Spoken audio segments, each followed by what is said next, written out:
Assalamualaikum warahmatullahi wabarakatuh. Selamat pagi Cah Koci. Kembali lagi bersama kami di podcast Cah Koci, Bincang Harapan Kota Tercinta dari DKPP Kota Madiun. Hari ini kita kedatangan tamu-tamu spesial, khususnya mendekati Hari Raya Idul Adha. Siapakah dia? Mari kita nanti tanya-tanya terkait hewan ternak seperti apa yang cocok untuk Idul Adha, bagaimana penyembelihan yang syar'i seperti apa, bagaimana kita ngecek kesehatan ternak, bagaimana kita mengetahui ternak itu layak untuk dikonsumsi saat Idul Adha atau enggak. Nanti kita tanya-tanya ke pakar-pakarnya. Siapa dia? Mari kita sambut Pak Jito dari Julia dan Mbak Yeri dari tim dokter hewan DKPP ya. Selamat pagi Pak Jito, selamat pagi Pak Yeri. Selamat pagi Mas. Jadi gini Pak Jito, Pak Yeri, sini sebelumnya kita perkenalan dulu ya, saya Fitri ya Pak. Jadi nanti ngobrol santai. Jadi gini, ini kan sebentar lagi Idul Adha. Ngomong-ngomong soal Idul Adha, kan dunia peternakan nih yang kita angkat nih. Sudah berapa lama Mbak Yeri dan Pak Jito berkecimpung di dunia peternakan? Monggo, mau dijawabkan dulu. Pak Jito beri nama. Pak Jito dulu. Mohon maaf, perkenalkan nama saya Sujito. Saya aktivis Juleha di Kota Julia itu Madiun. apa Pak? Julia itu apa? Oke. Juru sembelih halal. Juru sembelih halal. Bukan nama cewek Pak. Juru sembelih halal. Ya. Untuk apa? Mengecek Julia itu apa sih? Mungkin saya nggak tahu mungkin. Juru sembelih halal. Jadi tugas kita adalah menyembelih hewan, kemudian memastikan bahwa hewan yang kita sembelih itu benar-benar halal, sehingga nanti ketika itu dikonsumsi oleh masyarakat umum, tentunya menjadi halal, dan harapannya dengan makanan yang dimakan oleh masyarakat halal nanti akan menjadikan masyarakat ini penuh keberkahan dari Allah. Itu udah berapa lama Pak Jito untuk berkecimpung di dunia peternakan terutama di Julia Pak Jito? Ya, kalau masuknya di Julia saya baru 2024. 2 tahun sudah. Ya, 2024. Cuman kalau untuk di penyembelihan kami mulai ikut tebar kurban. Jadi kami di salah satu lembaga zakat yang ada di Madiun Raya, di namanya Forum Zakat gitu. Nah, itu kita menjadi salah satunya menjadi penyembelih tim tebar kurban di salah satu lembaga zakat. Itu sudah lama Pak? Sejak 2012. Berarti sudah 14 tahun ya, berkecimpung sama penyembelihan, pembunuh bayaran. Jagal. Jagal kebersihan. Biar halal Pak. Kalau Mbak Yeri sendiri ke dunia peternakan nih berapa lama Pak? Sebenarnya concernnya itu dari 2011 sejak saya masuk di DKPP. Terus tapi untuk mempelajari hal-hal tentang peternakan dan medis itu dari 2002. Saya kuliahnya 2002. 2002. Sudah tua. Iya. Buka kartu. Oke. Ini biasanya nih fenomena yang terjadi menjelang Idul Adha itu kalau di Kota Madiun menurut Pak Jito sampai itu apa? Apakah ada sesuatu sih sapi muncul biasanya kan viral kayak gitu lah. Apakah mungkin ada sesuatu yang ini sebenarnya untuk Idul Adha ini kita tuh harus fokusnya di apa sebelum kita melakukan penyembelihan, mungkin melakukan pemotongan atau penyembelihan dengan kurban, apa yang harus kita lakukan? Mungkin teman-teman dari Cah Koci belum ada yang paham terkait itu. Monggo silakan. Kita lagi. Monggo yang sembuh dulu. Senior. Senior.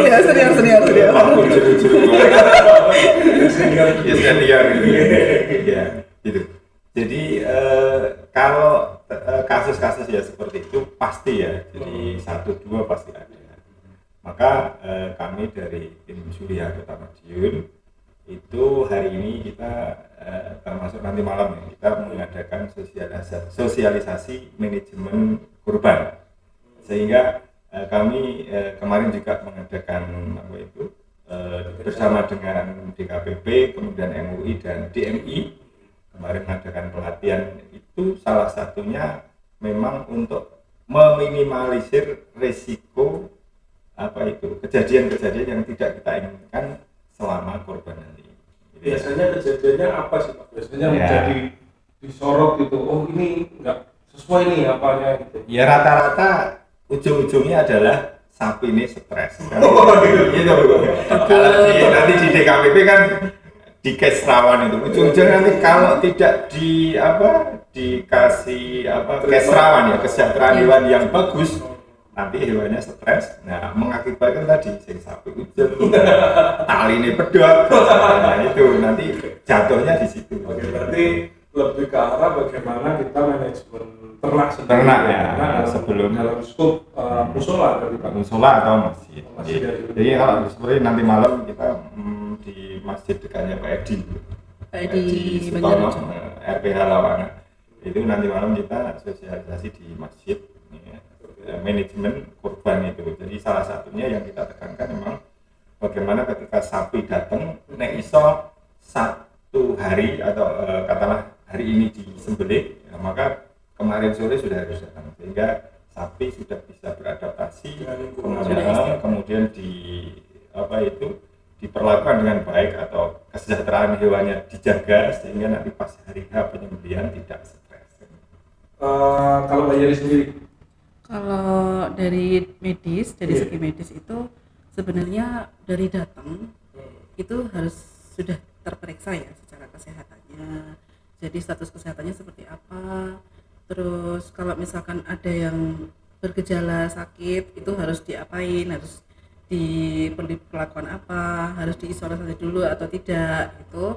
Terus menjelang pemotongan itu biasanya ada pakem-pakem tertentu yang harus dipenuhi oleh takmir biasanya. Jadi biasanya dikasih pembatas keber. Jadi kalau misalkan ada yang satu dipotong, yang lainnya nggak melihat. Terus waktu ngasah pisau ya Pak ya, itu jangan di depan ternaknya, itu bisa memicu stres juga. kalau cah cilik-cilik Pak, maka itu juga menjadi pemicu utama kan biasanya Betul. kan ada cilik-cilik. Itu bikin stres juga. Bukan itu aja, kadang kan apalagi sapi ini gede kan gemes. Keblui. Kita paling banyak ya Pak ya. Di Masjid Agung kan gitu kemarin. Oh, iya. Salah satunya kemarin akhirnya kalau sapi ini begegek nggak mau gerak itu stres karena Iya benar. yang melihat banyak kemudian dikeblui. Apakah itu juga berarti itu jadi salah satu salah satu tantangan kita dalam, kan biasanya kan ada adik kecil itu kan curious ya, penasaran Ya, mereka penasaran pengen melihat karena kan biasanya nggak dulu sapi itu cuma di handphone loh Ya. Kemudian anak kota itu nggak tahu kandang. betul. Nah kalau seperti itu menurut Pak Yeri sama Pak Cito nih, mungkin ada usulan nggak ke mungkin untuk takmir atau pengirim penjual hewan ternak itu dikirimnya jauh-jauh hari biar dia itu bisa membiasakan diri dengan kondisi, kan mungkin di kandang dia ketemunya cuma sama teman-temannya sapi, anak kandang paling 1-2, tapi ketika sudah masuk di lingkungan masjid itu kan ada banyak orang, karena kan belum biasa. Nah itu pembiasaan hewan itu berapa lama? Kan banyak kali pagi datang langsung sembelih, atau malam hari datang seperti itu. Masa karantina hewan ternak di lingkungan tempat dia potong itu baru itu biasanya berapa lama? Minimal 1 kali 24 jam. Minimal 1 kali 24 Iya. jam. Biar dia itu tahu Ada beradaptasi, terus dia sudah bebas dari stres perjalanan. Perjalanan kan juga bikin stres juga Iya. Mas. Nah itu dia Jet sudah lag. istirahat. Jet lag ya Pak. Jet lag. Terus sudah istirahat, sudah beradaptasi dengan sekitar, sudah mau minum mau makan itu berarti sudah bebas dari rasa stres. Oke, sekarang berarti ada kondisi-kondisi tertentu yang harus kita perhatikan nih, terutama teman-teman dari Cahkoci, khususnya penyembelih yang di masjid maupun di lingkungan perumahan atau dimanapun, itu kita harus mensejahterakan yang ternak dalam bentuk ya jangan sampai si sapinya itu stres seperti itu. Karena sekarang kita masuk ke fase kesehatan nih. Fase kesehatan. Mungkin Mbak Yeri dulu deh. Iya. Ciri-ciri hewan ternak yang sehat menurut dokter hewan? Dan mungkin dari pihak Julia, ciri-ciri hewan ternak yang sehat itu seperti apa? Apakah dia harus gemuk? Kalau gemuk kan manusia obesitas. Ya. Apakah gemuk itu juga termasuk sehat atau gimana? Mohon dijelaskan. Ya, jadi gini, kalau misalkan hewan yang mau disembelih dan hewan kan harus sehat. Jadi ciri-cirinya kepalanya harus tegak. Ya, harus tegak. Terus habis itu sorot matanya tajam, cerah, itu kan nggak ada leleran sama sekali. Terus habis itu dari lubang-lubang alami tubuh dilihat ada leleran atau tidak, ada darah, ada nanah atau tidak, itu dilihat. Terus setelah itu inspeksinya dari kulit ada nodul atau tidak. Kalau ada nodul berarti nodul itu kayak benjolan kecil-kecil gitu. benjolan. Nah, itu biasanya menciri ke penyakit LSD. Lumpy skin disease. Apa itu, Pak? Bahasa Indonesia mungkin teman-teman. Di lapangan seperti apa? Ya, jadi penyakit yang disebabkan oleh virus. Jadi dia menimbulkan benjolan-benjolan kecil di seluruh permukaan tubuhnya. Apa kalau kita itu kayak memar gitu habis gatal-gatal Enggak, gitu? jadi kayak cacar, cuman kayak dia cacar. isinya bukan air. Jadi memang benar-benar benjolan kayak udun gitu loh, Mas. Oh, betul. Nah, kayak gitu, tapi banyak dan merata. Itu berpengaruh ke daging si ternak ini. Ada yang berpengaruh, ada yang tidak. Jadi tergantung dari tingkat keparahan penyakitnya. Jadi kalau misalkan nodulnya masih sedikit, insya Allah nggak pengaruh ke daging. Tapi kalau misalkan sudah parah sekali, biasanya ngaruh ke dagingnya. Yang di bawahnya itu jadi kayak bercak merah-merah gitu, Mas. Dan itu harus terus itu diganti berarti. di akhir itu dibuang, ditimbun, dikubur, jadi tidak boleh dikonsumsi. Iya. Emang Mbak ya. Iya, makanya lebih baik jangan izin. Tapi untuk kesehatan ya Pak. Iya. Untuk kesehatan kan kembali lagi kita berkorban pun untuk dibagikan. Betul. Kalau kita berkorban yang salah-salah ya asal pokoknya tuku enak sapi nih ngono kan ya. Nah, itu nanti maksudnya Yun Sewu ya. Jadi maksudnya itu nanti hewan yang berpenyakit, maka tidak sah untuk dijadikan korban. Itu sudah jadi Ya, Sudah jadi catatan. makanya ini kan bersesuaian antara syariat Islam dalam ini dengan keserawan kan dari dinas kesehatan hewan. berjalan bersama kan. Di titik ini kan sama gitu kan. Kalau dari Julia sendiri, dari sudut pandang Julia, hewan ternak yang sehat itu seperti apa? Mungkin kalau medis kan sudah dijelaskan tadi seperti ini. Kalau dari Julia mungkin ini cukup sehat, seperti itu. Sudah layak disembelih secara syar'i. Oh gitu. Jadi kalau di indikatornya hewan ini layak untuk kurban di dalam syariat Islam itu kan umur ya, umur ya. Contoh nih kalau di Basnas itu domba 1 tahun berjalan 2 tahun sama kambing ya. Kemudian 1 tahun ya, kemudian sapi di atas 2 tahun, unta di atas 5 tahun gitu ya. Sapi sama kerbau sama. Itu kalau dari segi umur ya. Kemudian untuk kesehatan ya, di kesehatan tentunya berpenyakit itu tidak boleh dijadikan hewan kurban, tidak sah nanti jatuhnya ke sedekah, tidak masuk ke kualifikasi kurban. ya gitu. Jadi tidak mendapatkan pahala kurban. Mengenai detailnya sehatnya seperti apa tetap itu ranahnya beliau di DKPP, di Dinas Kesehatan Hewan. Nah, kemudian untuk kita tidak boleh cacat. Cacat itu dalam arti ya sewu Pak, kan mungkin ada sapi, telinganya cuil, telinganya apa, apakah juga termasuk cacat secara fisik atau cacat yang seperti apa yang ada? Mungkin ada toleransinya. Ya. Jadi kalau cacat itu yang seperti tidak biasanya, contoh kuping orang enak siji, Ngeri. kemudian pincang. Jadi kalau di hadisnya itu kalau para ulama ketika sapi atau kambing itu disuruh berjalan bersama teman-temannya, kok dia tertinggal, maka itu masuknya cacat. Jadi di anunya detailnya seperti itu. Jadi kalau melihatnya kan kita melakukan di pelanggar berarti cacat nggak masuk. Gitu. Tapi kalau detailnya ya di hadis itu seperti itu. Jadi kalau dikon mlaku bareng karo kancane kok carry ya sudah masuk cacat. Sakit lah ya. Sakit. Oke. Dan kalau penyakit tadi ya tadi sudah disebutkan sama Bu Dokter seperti itu. Kalau gini Pak, terkait masih kesehatan hewannya, penyakit yang sering ditemui dari ternak-ternak yang ada di Kota Madiun khususnya, kita kan kebanyakan ternaknya impor, Pak.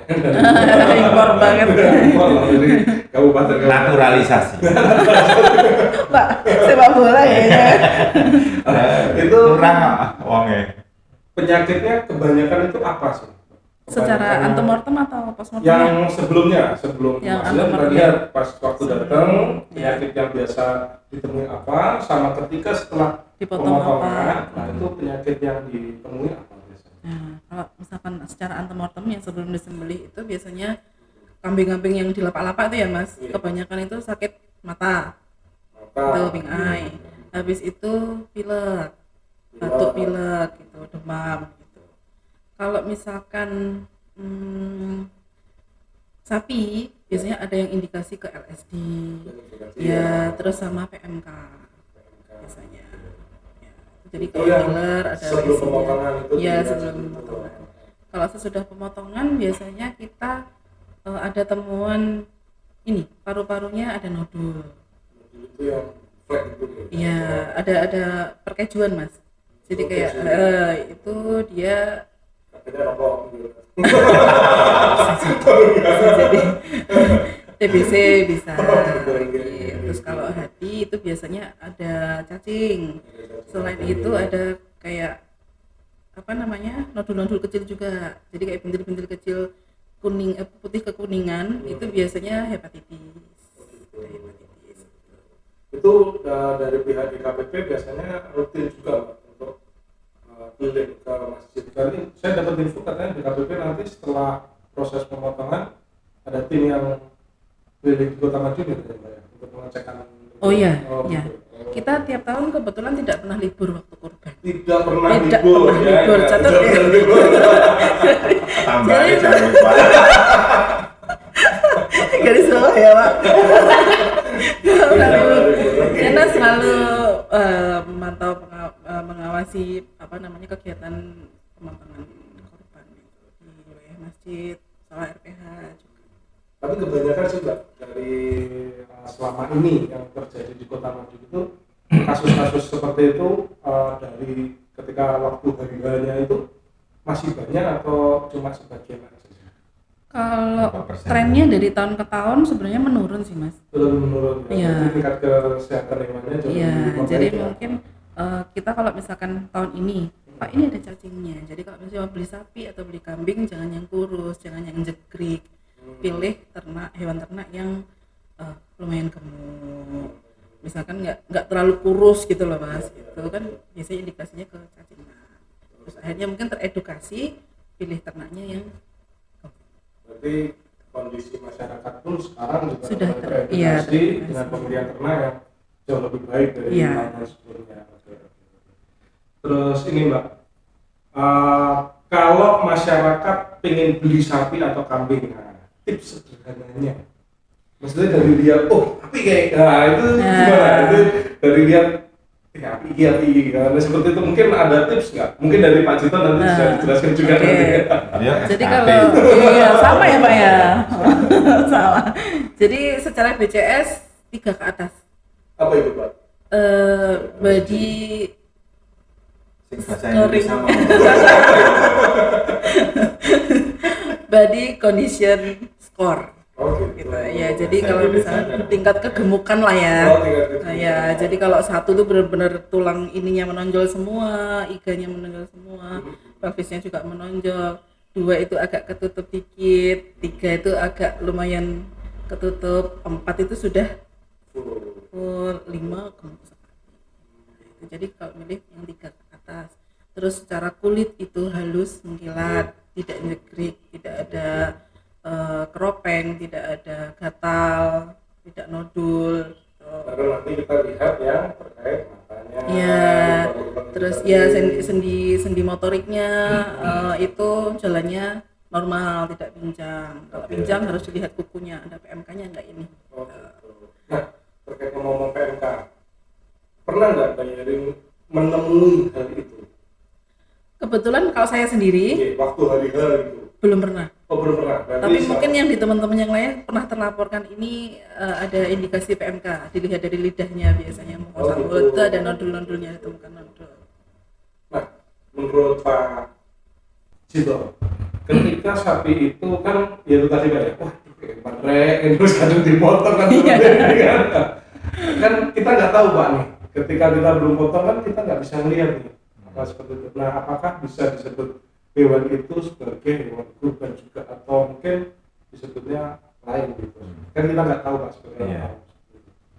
Makanya kan pendampingan dari dinas itu kan diperlukan sekali, dan alhamdulillah kan setiap tahun kan sosialisasi ke masjid dan melalui MUI dan DMI ini kan dilakukan, sehingga makanya tadi trennya menurun kan, jadi menurun, sehingga bisa jadi itu kan hasil dari sosialisasi yang intens dari dinas ya, yang dipahami oleh takmir masjid maupun sholat.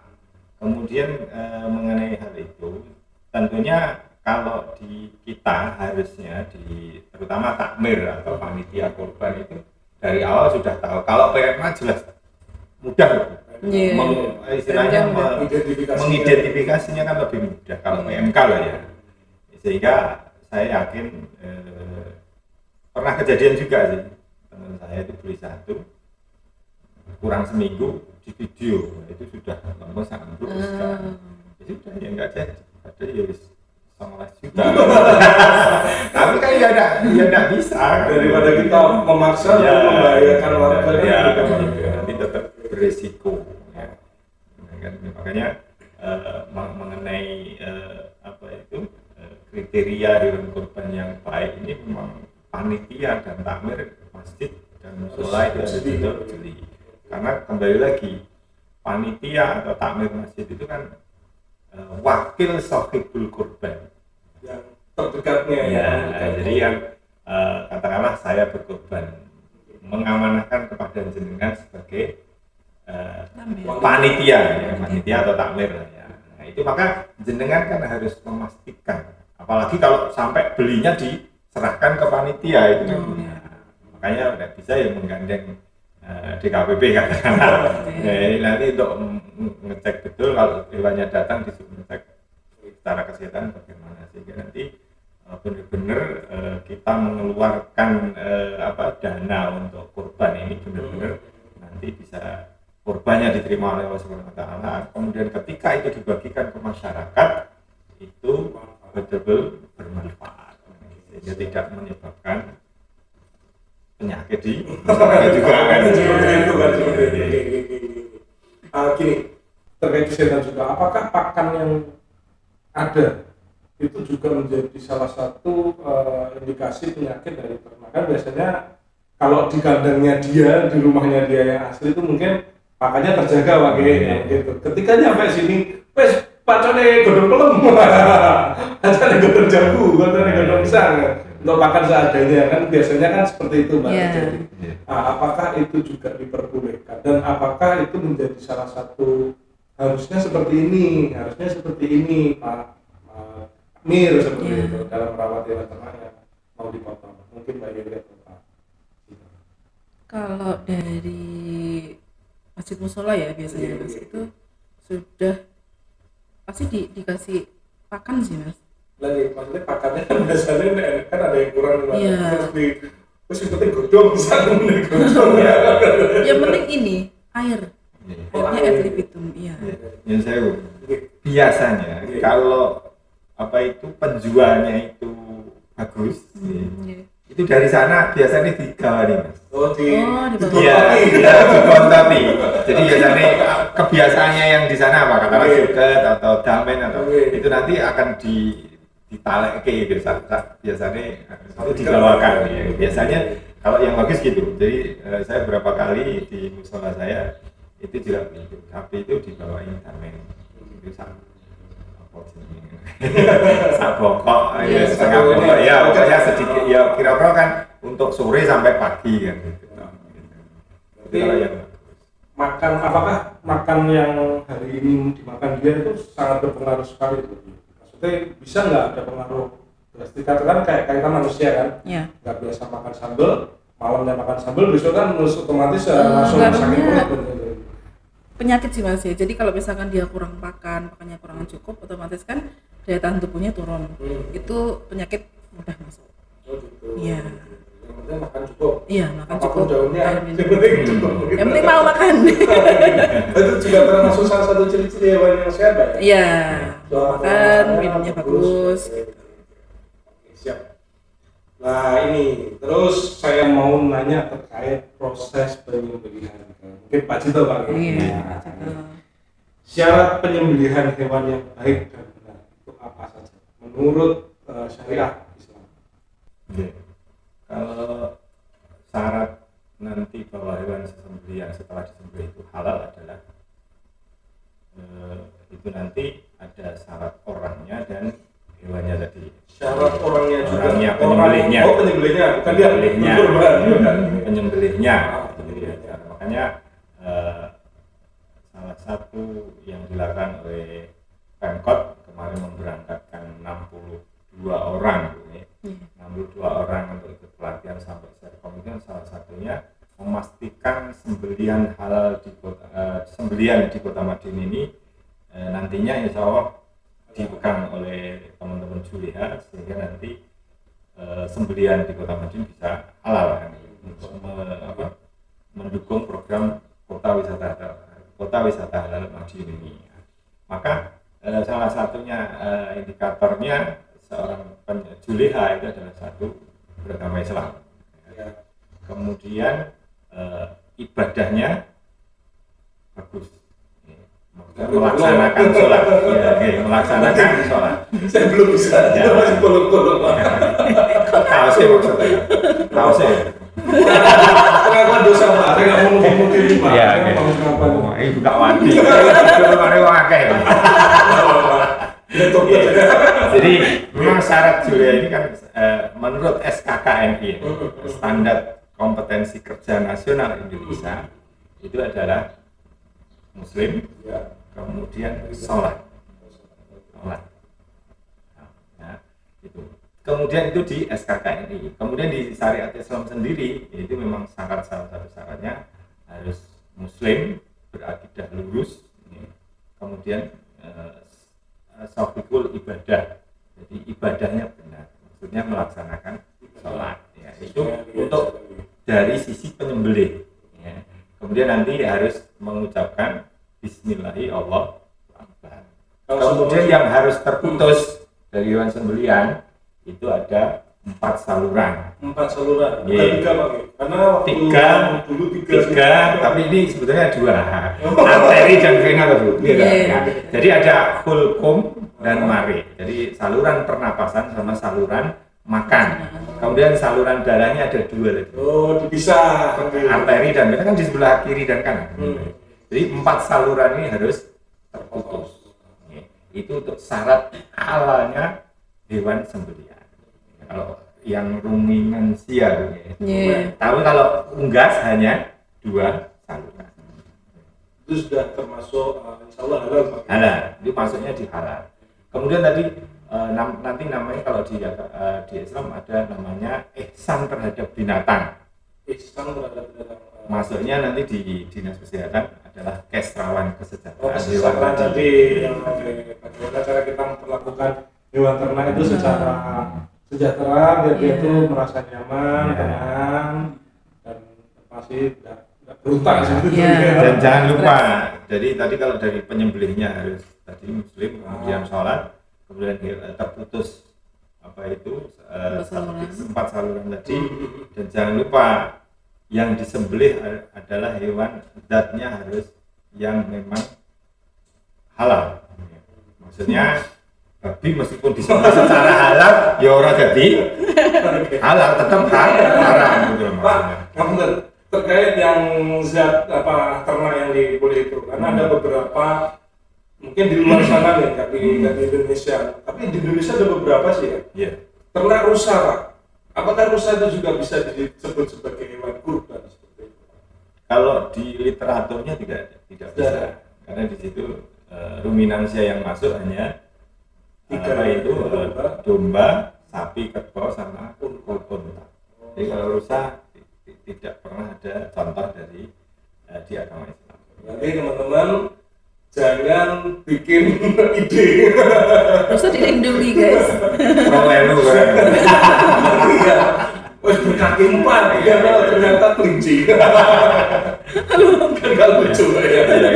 Kelinci di mana tuh ya. Maka tadi kalau zatnya yang itu harus halal, itu dari babi itu meskipun disembelih dengan cara yang halal itu tetap haram gitu ya. Kemudian juga bangkai itu tidak boleh dimakan, tetap haram. Maka untuk para takmir dan panitia kurban, maka prosesi penyembelihan itu harus hati-hati betul. Karena di beberapa kasus dari beberapa video yang masuk itu ketika penarian kepala ini terlalu Kuat. terlalu tarik betul, kemudian dalam jangka waktu lama itu menjadikan sebelum disembelih hewan ini sudah meninggal, sudah mati. Itu sudah termasuk bangkai. Maka itu nanti yang tanggung jawab siapa? Kan panitia kurban dan takmir. Kalau misalkan sakaratul maut gitu Pak, itu Muga-muga gitu. Kalau indikatornya, nah ini kan masuknya di indikator Bu. Iya, indikator dia Ketika mati atau disembelih kok, ya saya sampaikan kemarin. Iya.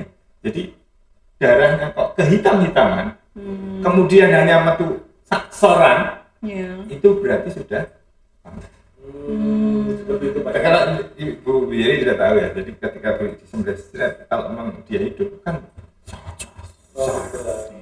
kayak dipompa sesuai gerakan hewan itu. Jadi ketika gerak gitu, nah dia itu sebenarnya kan memompa darah agar mengarah ke otak kan gitu ya. Tetapi kan keluar ketika ininya di arteri dan venanya terpotong kan gitu. Ya, maka hati-hati betul panitia kurban termasuk nanti di tim jaga. Ya. Maka di teknisnya, jadi ketika hewan itu kan kalau di beberapa tempat doanya itu lama, maka harus disiasati, teknisnya harus dibetulkan. Jadi ketika hewan itu sudah digelendeng menuju ke tempat penyembelihan, istilahnya Mbah Mudin ini, tim doanya itu harus segera sudah mulai, sehingga nanti begitu sapi roboh jebret, kemudian ditarik kepalanya, doanya sudah selesai, juleha. Nah, sehingga nanti resiko untuk jadi Mungkin bangkai. juga mungkin. termasuk gitu nanti dikhawatirkan ya kalau proses perobohan, kemudian menurunkan hewan dari mobil ya, itu pas kalau tidak dikasih badukan dari mobil ke itu, konyolot nanti bisa kakinya patah atau dingklang, nanti masuknya kan ke tadi. Hewannya cacat. Perobohan itu kok dia mungkin salah Ya, timbul, nah, terus kakinya ini. Nah, iya jadi nanti ada beberapa ulama yang berbeda pendapat, tapi dikhawatirkan kita lebih baik harus lebih hati-hati, terutama tim jaga ya, dalam proses perobohan. Bagaimana cara kita mensejahterakan itu Hewan. bukan hanya ketika si hewan itu datang Iya. dan nginep, tapi ketika proses penyembelihan pun kita harus mensejahterakan si hewan itu juga. Tidak boleh dalam karek mati nih dibantu kan nggak boleh. Nanti itu menyakiti, kita menyakiti, jangan. Termasuk nanti kesrawan itu setelah disembelih. Setelah disembelih. Jadi tidak boleh ya. Jadi tidak boleh dikuliti sebelum benar-benar dinyatakan mati. Oke, itu nanti dulu Pak. Kita ada pertanyaan. Kenapa pisau itu harus tajam? Karena ada ada beberapa saya lihat di YouTube ya, di internet itu banyak sekali yang asal pakai pisau aja Pak. Jadi kalau diowek. Nah, syarat sahnya itu seperti apa? Apakah sekali tarian itu langsung si hewan itu langsung putus semua yang tadi 4 saluran tadi, atau boleh nggak satu kan putus semua tuh dari tetepan seperti itu Pak. Secara syar'inya seperti apa? Mungkin ada teman-teman yang belum memahami. Jadi kalau di hadisnya itu mengenai keseraman, senangkanlah hewan kurbanmu, kemudian bersembelih dengan sekali sayap, gitu ya. Nah, nanti sekali sayap ini jangan dipahami hanya kudu serang. Ya memang ada yang bisa seperti itu. Memang ada yang bisa seperti itu. Tetapi intinya ketika disembelih ser gini, jangan diangkat dulu. Nanti makanya di operator kepala, jadi tim jagal yang megang kepala itu nanti yang menentukan melihat, oh wis sing loro darahnya sudah mancur, berarti baru boleh di. Oh sing isar urung pedhot Pak, berarti di. Nah, ini kan yang penting jangan diangkat dulu maka jangan sampai kan hari ini betul ini godong mau dibelak muncrat. Nah, nanti akan menghalangi pandangan operator kepala. Takutnya ada yang Belum terputus, wis ditutupi gong. Akhirnya mati karena kesakitan dia. Ya, tidak terputus arteri dan venanya tadi.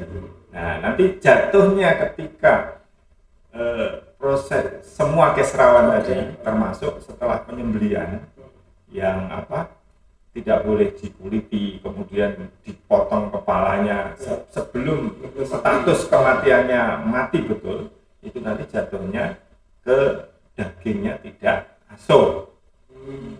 Kita kurangi aso. Aso itu mungkin kita nggak tahu ya. Tahu saya kan aso itu mengasui ya. Jadi aso itu aman, sehat, utuh dan halal. Itu kalau bahasa di dinas kesehatan. Ya. Kalau di dalam Islam itu namanya thayyiban.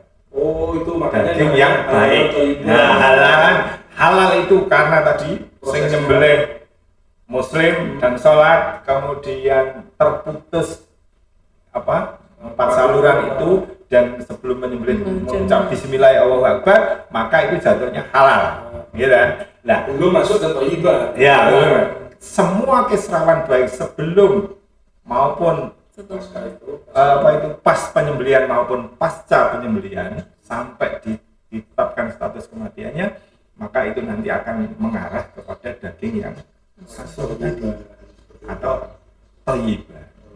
Makanya nek jenengan di mall daging wagyu regane piro? Mahal. 3 juta korban siji Mas. 3.600.000 1 kilo loh Mas. Daging wagyu dia dari Jepang itu. Saya kira wagyu saya Dipotong dia. Iya. Itu di Google. Nah, itu segitu. Jadi 1 kilo nilainya 1 kambing korban. Thayyiban itu Thayyiban tadi. Lalu yang di Jepang itu kan setiap hari dipijet kanan kiri 3 orang di videonya setiap hari, tapi kan menghasilkan daging yang asuh tadi. Meskipun kehalalannya kita nggak tahu ya. Ya kalau masuk ke mall di Indonesia tentunya sudah. Jadi kemarin kan juga dibuka itu di Jepang sama di Korea, Julia. Di grup besar kemarin. Pemberangkatan ke sana Pak. Ya, maksudnya Korea membuka lowongan pekerjaan membutuhkan 30 Julia. Permasalahannya teman-teman di Indonesia biasanya terkendala. Makanya kami dari Julia Kota Madiun ini kita sedang mengarahkan untuk yang muda-muda untuk ke Julia. Nah, kemudian nanti ambil segera kursus bahasa baik Turki. Kemarin Turki butuh 100 orang. Berarti Julia ini potensinya sudah biasa mendunia. Bahkan ada slaughter internasional. Jadi jagal halal internasional. Jadi saya pun juga kita sebagai teman-teman sudah masuk di grup Julia internasional. Pak, kembali lagi terkait proses jagal itu tadi. Mungkin Mbak Yeri bisa menjelaskan bagaimana proses lamanya si ternak itu mati dari proses penyembelihan. Jadi kan dijelaskan sama Pak Cito, kita harus benar-benar nih memastikan si hewan itu mati sebelum kita melakukan pengulitan atau pembolengan. Biasanya dari proses 4 saluran ini terputus nih sampai dia mati itu membutuhkan waktu berapa lama? Kalau selama ini ya pengalaman ya Mas ya, itu antara 15 sampai 30 menit. 15 sampai 30 Iya. menit. Itu prosesnya sudah putus semua. Sudah terus semua, dibiarkan 15 sampai 30 menit, sudah dicek respon mata, respon ekor itu udah nggak ada, bisa dikulitin. Oh, seperti itu. Tapi pernah nggak Pak terjadi seperti itu Pak? Karena mungkin ternaknya banyak sekali, akhirnya sudah potong terus langsung digulung. Itu pernah tahu nggak? Kalau saya sendiri, jadi dari sebelum saya masuk di WH pun tidak boleh, kita tidak menyarankan, tetap harus ditunggu sampai karena kalau kan sebelum ikut beli kan juga sudah nanti kalau dikuliti, bahkan dulu kemauan kita sebelum tahu bahwa daging itu halal dan thayyiban atau asuh, jadi itu nanti masuknya ke bangkai. Oh, malah langsung jatuhnya itu ternyata hanya menjadi dagingnya tidak thayyiban. Halal tapi tidak thayyiban. Jadi kalau bahasanya di kesehatan yang kita pelajari waktu di pelatihan itu kan dagingnya awal, warnanya hitam utama, terus nanti daya simpannya tidak terlalu lama, cepat rusak gitu. Proses penyembelihan itu apa juga berpengaruh ke kualitas daging Pak? Sangat berpengaruh sekali Pak. Kan ada yang bilang gitu. Wedhus ini prengus ngeluwih dan boleh ora wong sekti. Biasanya seperti itu kan. Ada yang bilang gitu. Ya, jadi kalau prengus itu memang kalau dari sisi kesehatan yang kita pelajari di pelatihan itu ya memang harus dipisah antara sing nguliti dengan yang memisahkan daging dan tulang. Oh gitu. Biasanya maksudnya gini, ketika bulu hewan itu nanti nemplek neng daging, nah itulah salah satu lah ya, salah satu penyebab daging jadi ada berbau. Nanti ada juga sih, nggak tahu itu atau mitos atau fakta, ketika disembelih itu harus nafas pas keluar. Itu kan keluar langsung nah, ini memang nanti kembali lagi ke jam terbang dari si surihannya atau penyembelihnya. Berarti itu masih mitos Pak ya. Masih terkait. Tapi kalau yang dari penelitiannya dari DKPP kan itu, jadi memang disarankan untuk tim pemisah kulit dengan yang daging harus beda. Jadi bahasanya kan kotor sama yang bersih harus dipisah. Atau minimal nek tanah ora nek wong kan ya bareng kuliti cuci tangan dulu baru megang pemisahan daging dan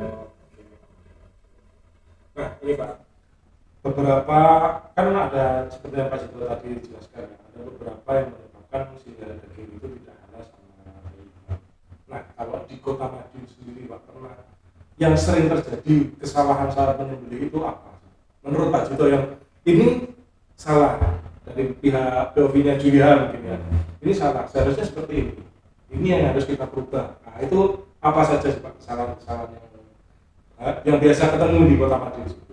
yang paling mendasar ya penyembelihnya. Ya itu tadi ya, syukur Enggak. Iya, gitu. Maksudnya sholat kurang gitu. Ya, gitu. Ini kan harus ini. Jadi antara SKKNI yang hari ini kan berarti kan sudah disahkan oleh pemerintah ya, dan menjadi undang-undang. Kemudian di syariat Islam sendiri sudah membahas itu.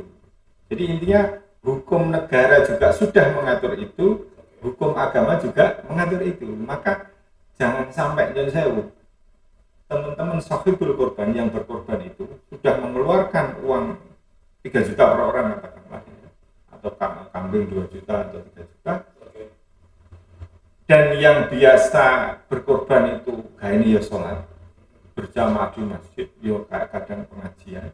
Nah begitu giliran pas nyembelih, milih penyembelih angger wae sing ora dibelah kali lho murah. Nah, masalahnya penyembelihnya itu sholat apa enggak? Ya memang mungkin tidak harus juleha, tetapi ketika penyembelih itu minimal sholat, itu nanti salah satu indikator bahwa itu halal terjadi. Nah, ya beberapa musola atau masjid memang gitu. Mana yang murah gawane sapi. Ya gitu. Biasanya kan orang-orang bilang keren, ahli ya, sakti ya. Iya, enggak apa-apa.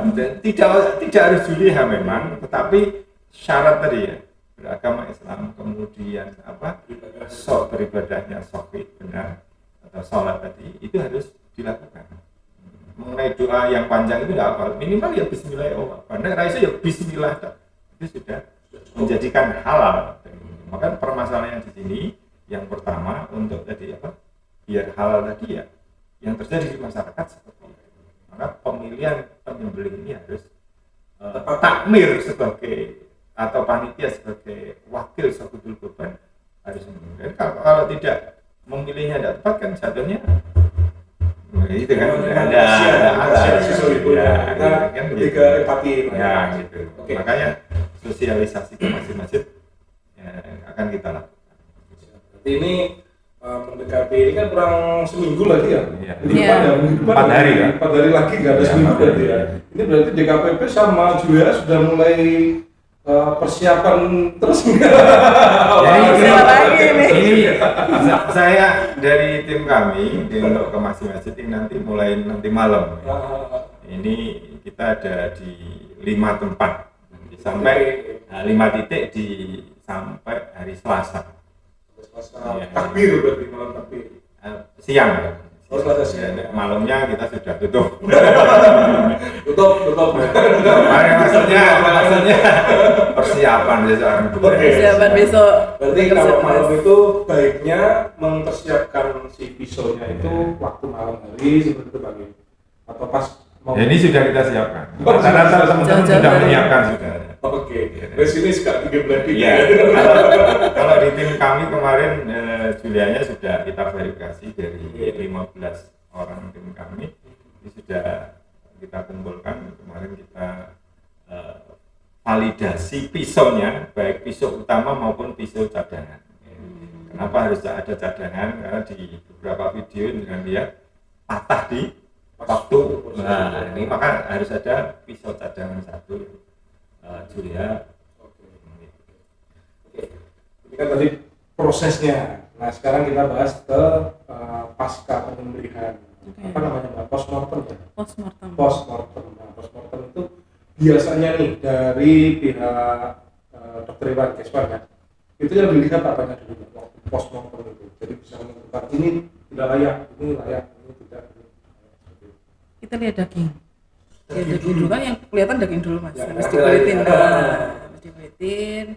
Kita lihat daging dulu, tidak ada nodul, tidak ada cacing, tidak ada perdarahan di situ, aman. Buka jeroan, kita lihat paru-paru normal, berwarna pink, gravitasinya bagus, terus tidak ada nodul-nodul tadi, tidak ada perkejuan. Kita lihat hati tidak ada nodul, tidak ada cacing. Terus kita lihat limpanya tipis, tidak ada penebalan, warnanya biru agak keunguan, normal. Ya kita nyatakan.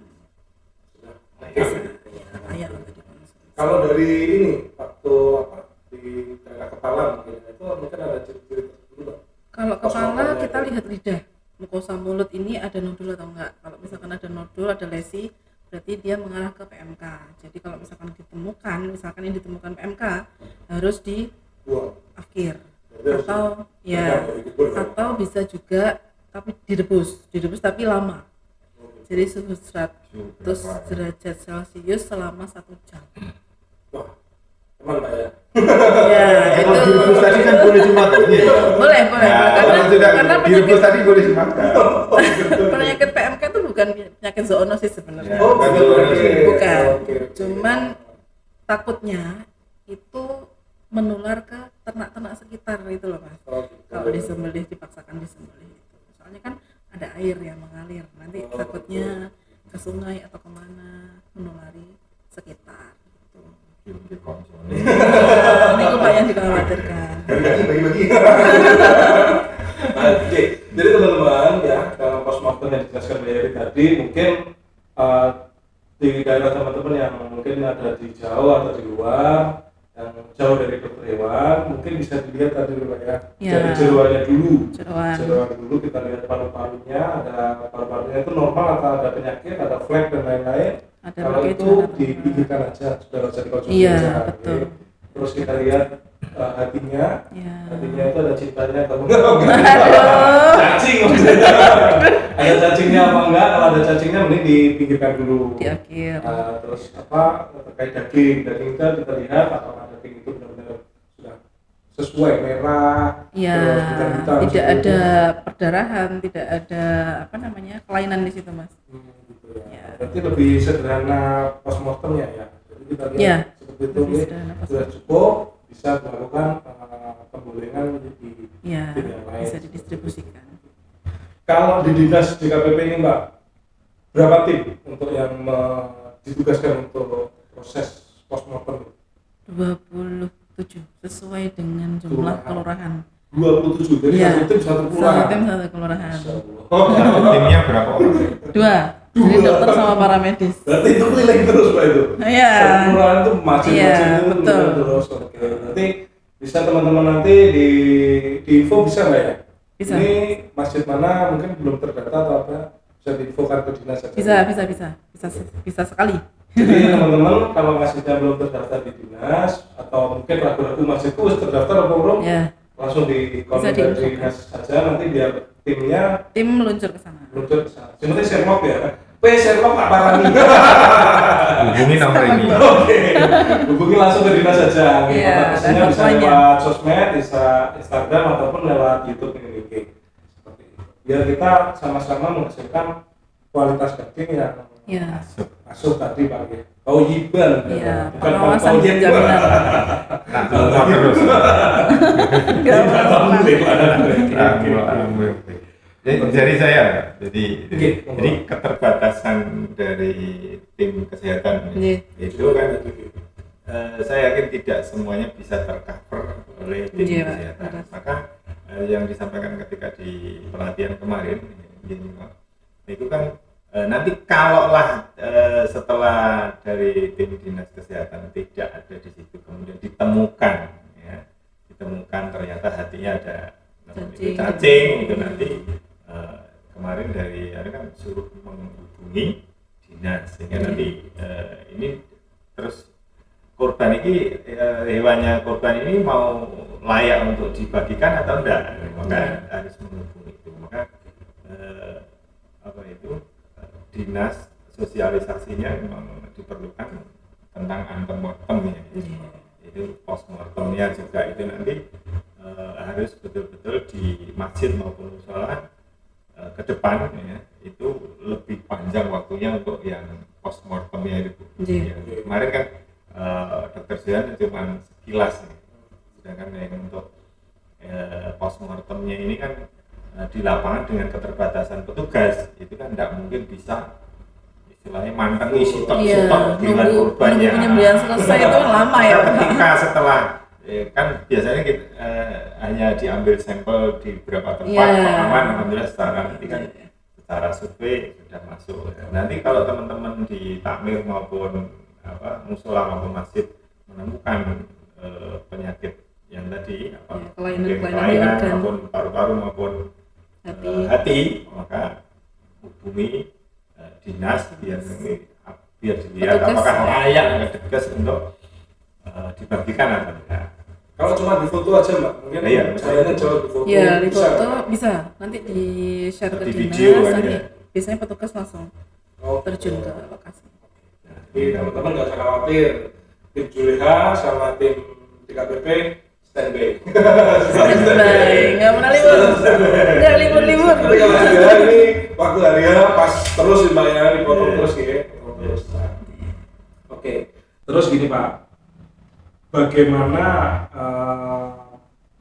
masyarakat itu supaya tidak usah khawatir soal penyakit? Apakah di Kota Madiun ini semua hewan ternak yang ada kan biasanya kan sudah kelihatan nih showroom-showroomnya nih. Showroom-showroom di pinggir jalan itu udah banyak nih. Bagaimana dari dinas kesehatan, dinas pertanian ini sudah memastikan hewan yang ada di showroom-showroom itu sudah layak? Jadi Apakah gini, sudah ada treatment khusus? kalau tim dari DKPP sendiri itu sudah terjun antemortem dari tanggal 18 Dari kemarin. tanggal 18 sampai tanggal 22 berarti sudah 4 hari yang lalu ya, itu sudah kita nyebar ke seluruh lapak, ke semua tempat-tempat penjualan dan peternak-peternak yang menjual hewan kurban sudah kita periksa semua. Yang sehat kita berikan surat sehat, surat keterangan sehat. ada suratnya Ada per suratnya. hewan atau Per lapak. per lapak Iya. kalau manusia kan per satu per orang ya. Ya. Banyak Mas. Oke. BPJS.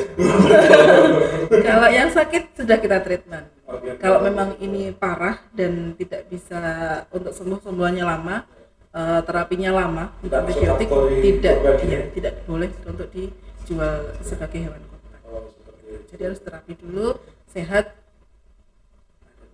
Itu sudah ini sudah berjalan terus sampai sekarang nanti Terakhir tanggal 20 kemarin. oh terakhir Ya, kemarin. 20 kemarin sudah kita lakukan antibiotik. Jadi teman-teman nggak usah khawatir, seluruh hewan ternak yang ada di Kota Madiun khususnya nih Pak, Ya. itu sudah di Periksa. periksa kesehatannya, sudah diberikan surat layak untuk dijadikan Surat hewan sehat. kurban. Nih. Surat sehat, Nih. surat sehat dan layak untuk dijadikan kurban. Insya Allah sehat semua nih Pak. Sehat. Oke, siap. Oke. Lalu yang terakhir, pertanyaan terakhir aja, nggak usah ini.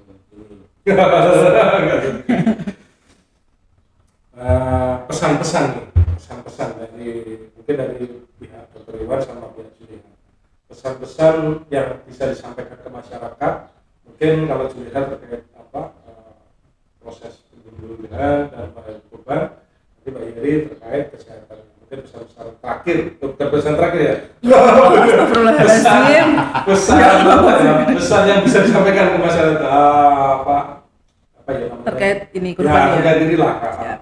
Mungkin bisa kasih tahu dulu apa yang harus disampaikan ke masyarakat. Nah, ya. Ringkasan. Ya. Jadi yang pertama tentunya tim penyembelihnya. Sebagaimana edaran yang dari Pak PLT dan kelurahan-kelurahan, ya kalau bisa menggunakan jasa dari Juleha. Ya. Kalaulah tidak bisa seperti itu, maka tim penyembelihnya harus dicari yang tadi, yaitu beragama Islam, kemudian melaksanakan sholat. Sholat wajib banyak sholat itu kan Jumatan toh. Ya rajin sholat lah ya. Itu artinya seperti itu. Kemudian sahibul kurban maupun panitia atau takmir masing-masing juga harus tahu hak dan kewajibannya. Nah, Sehingga nanti para pekurban yang melakukan ibadah kurban yang dititipkan kepada takmir maupun panitia itu nyaman semuanya, sehingga ibadah yang dilakukan oleh para jamaah pekurban ini nanti semuanya diterima oleh Allah Subhanahu wa Ta'ala dengan penanganan yang tepat, ya, termasuk yang viral kemarin videonya kan korban tanpa kepala, korban tanpa kulit. Intinya dari daging atau dari bagian hewan kurban ini tidak boleh digunakan untuk biaya operasional penjagalan. semuanya wajib diserahkan ke yang yang berhak menerima, gitu. Sehingga tidak boleh dijual. Dijual ini bukan, kalau sudah diterima oleh pihak ketiga kan seperti korban, panitia, kemudian penerima manfaat. Ya, maka ketika oleh penerima manfaat ini dijual itu sudah tidak apa-apa, karena ini kan tidak mungkin tinggo biaya operasional. Ya. Yang tidak boleh itu didol kemudian tinggo bayari penjaganya.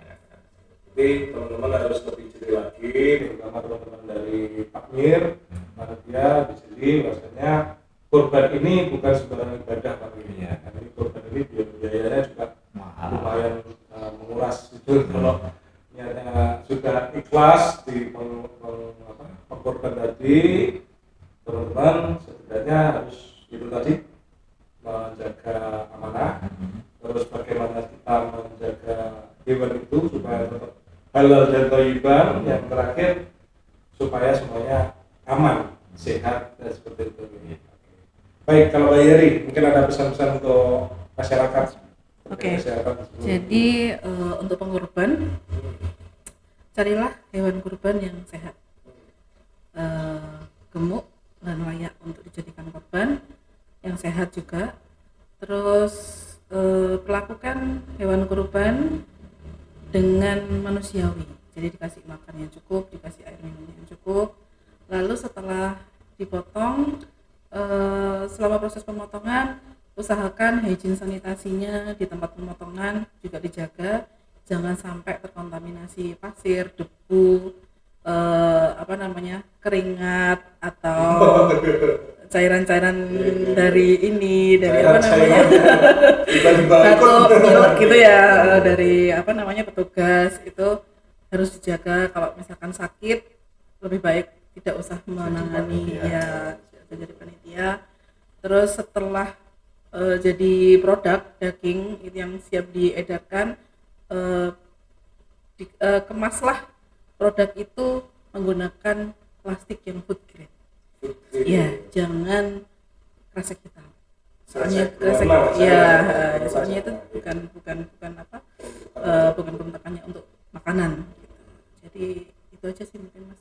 Jadi kita harus lebih menjaga hewan itu tadi, Ya.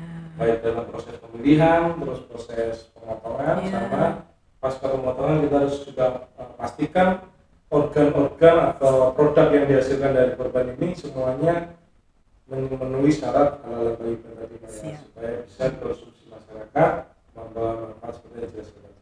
Oke, baik, terima kasih. Mungkin demikian diskusi kita terkait Idul Adha kali ini.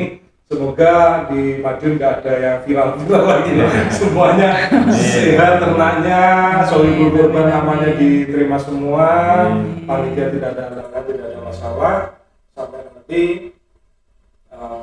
barang produk yang diterima sama penerima yang berhak itu semuanya dalam kondisi yang baik dan bisa dimanfaatkan dengan baik. Baik teman-teman Cakkoci semua, mungkin kita bisa akhiri hari ini percakapan kita tentang Idul Adha. Semoga teman-teman Cakkoci yang hari ini berniat untuk korban, tips-tips yang sudah dijelaskan sama Pak Cito dari Juleha dan Mbak Yeri dari DKPP bisa dipakai dengan trik-trik yang dipakai supaya bisa memilih hewan kurban yang baik dan sehat. Baik, seperti itu. Terima kasih banyak Pak Cito, terima kasih Mbak Yeri atas kesempatannya. Saya mohon maaf kalau saya banyak guyon ya. Malah nggak kerasa ya Pak ya. Oke, terima kasih banyak. Semoga kita bisa berjumpa di lain waktu dan kesempatan. Siap, terima kasih Mas Terima kasih. Fikri. Assalamualaikum warahmatullahi wabarakatuh. Terima kasih Mas Fikri.